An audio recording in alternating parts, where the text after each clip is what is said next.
Hey everyone, I haven't made a video in a while and I've honestly been feeling a little ungrateful. I've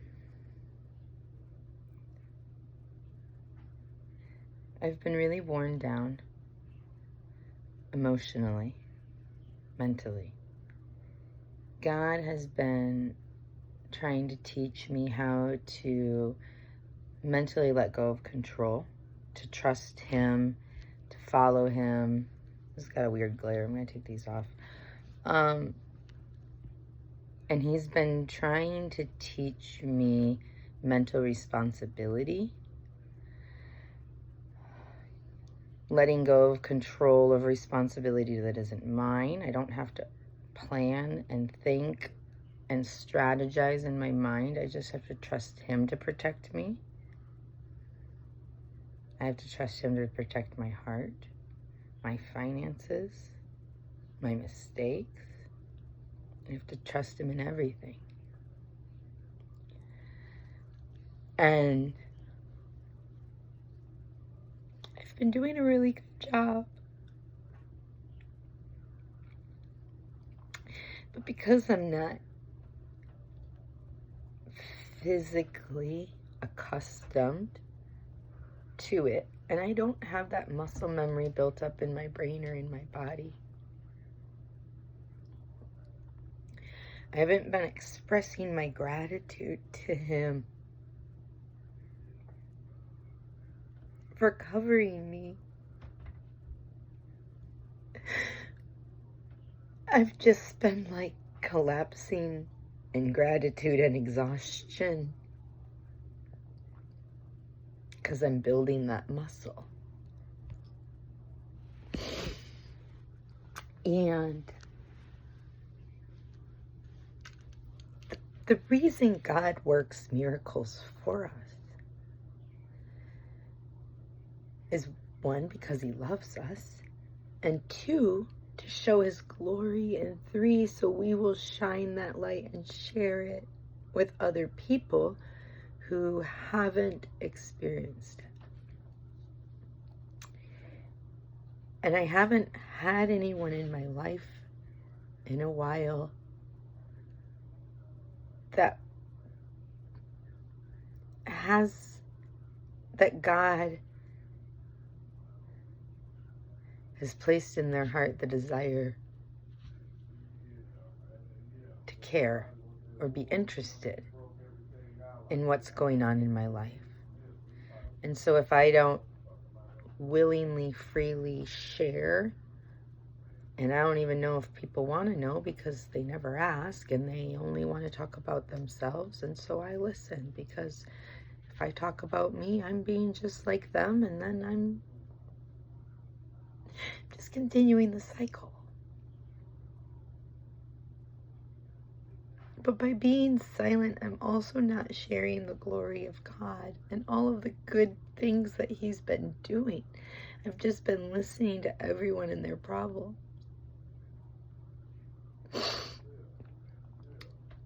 And I've been trying to practice being better at budgeting and finances and more obedient with my money. Like, God, this is your money you've given to me. How do you want me to use it? How do you want me to allocate these resources? And because that's what I'm studying and learning, of course, all of these different money things keep coming up. Asking for help, needing support.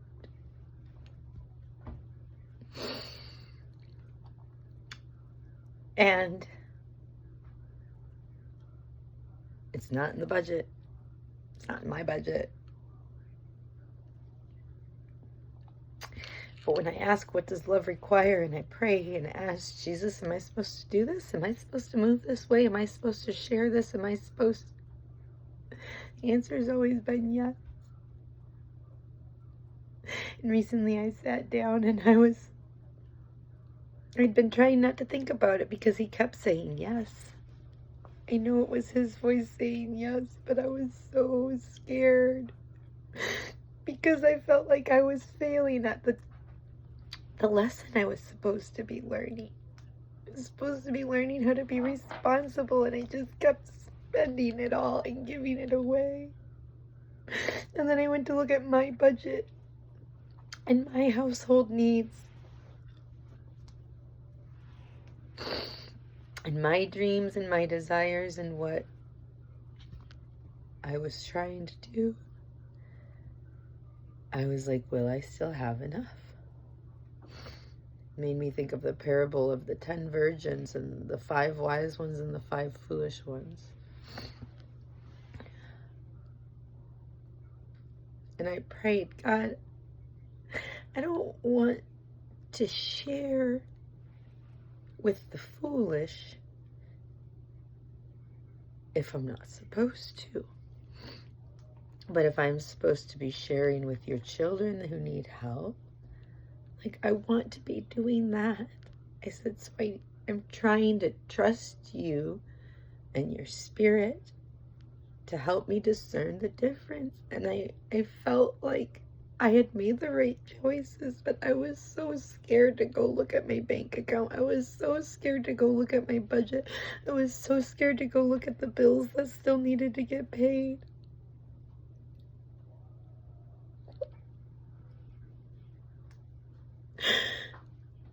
And when I went into my bank account in the middle of the night, and I went in there and I looked, there was an extra $300. And I have no idea where it came from. I know it came from God. And one of the prayers I had prayed a while ago was, Lord, help me follow you fearlessly with my finances. And the proof I want that my generosity is going to good is bless me with magic money. I didn't even know what that means, but I know that God holds all the resources on the planet and that he can allocate them wherever, whenever, however he wants. And he's proven it to me time and time again. So I'm like, God, I want to be fearless with my money and with the resources. You've given it to me freely, so I want to freely give it to others. But I don't want to be foolish. And when I saw that $300 in there,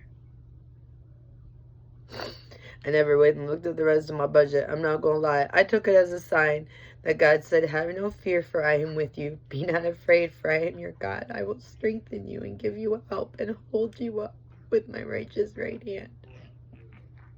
And in that moment, so much peace and gratitude settled on my heart and soul and spirit. And the fear didn't totally leave, but I could fight it so much easier and tell it no. The truth is here. Jesus shared with me. He spoke to me the way I asked him to. He let me know he was present and that I was on the right path. And he always does that. He always will let you know. He's never silent if you know how to listen, if you know where to look. So I just want to encourage you guys today. Even if you don't have anyone to share with, even if you don't know who to tell about how good God is, even if you're terrified and scared that you're not doing it right, he's got you. He's watching, and he wants to answer your prayers. So talk to him and then wait and listen and watch for his answer, because he will always answer, and it will always be good. And it will always be better. And you will never have to work for it. You never have to strive for it. Your working is your righteousness, your love, your free giving of your time, and your loving energy to the people God has put in your life. And through those acts of righteousness, through those acts of obedience, through those acts of love, he can cover you. He can give you favor. He can share his mercy with you. And he can give you such amazing, beautiful gifts that you didn't earn or deserve through any human works, through any human knowledge, through any human logic. It was only by the grace of God and only through your obedience and your righteous living, even when it's hard. even when it hurts, even when it's scary, even when it goes against your plan. That's why you have to know his voice. So important to know his voice, because it's a mind game. It's all about emotions. And if your emotions dictate your behaviors, you will end up selfish. But if you let the logic of the Lord, the truth of righteousness, guide your steps, even when your feelings aren't there, and you practice the opposite action, even when it feels like you're dying, because you are. It's your flesh dying, and you're being reborn with new life through the Spirit, so that you can live with him. So thank you, anyone who listens, and I pray that the Lord blesses you 70 times more than he's blessed me, because I feel like the luckiest person on the world, and I feel like I couldn't get it any better if I tried. And the only problem is me and my lack of gratitude and my lack of my humanity. But he knows how to repair that. He knows how to heal that. He knows how to cover that, as long as I let him. I love you guys. Very obviously he loves you more, because he died for you, and I'm just here crying and telling you a story about him. So I hope you can meet him. I hope he talks to you today. If you ever want to hear the voice of God, just ask and you will receive. Seek and you will find. Knock and the door will be opened, because he's faithful to his word. He's faithful to love, and he always speaks in the language that you will understand, because he created you, and he knows how you think. He knows how you process. He knows your background. He knows your heart. He knows everything. And he will speak in a unique love language that you can understand, that you can interpret, that you can then go and share his glorious story, his glorious message of the good news to others. Hope you have a great day.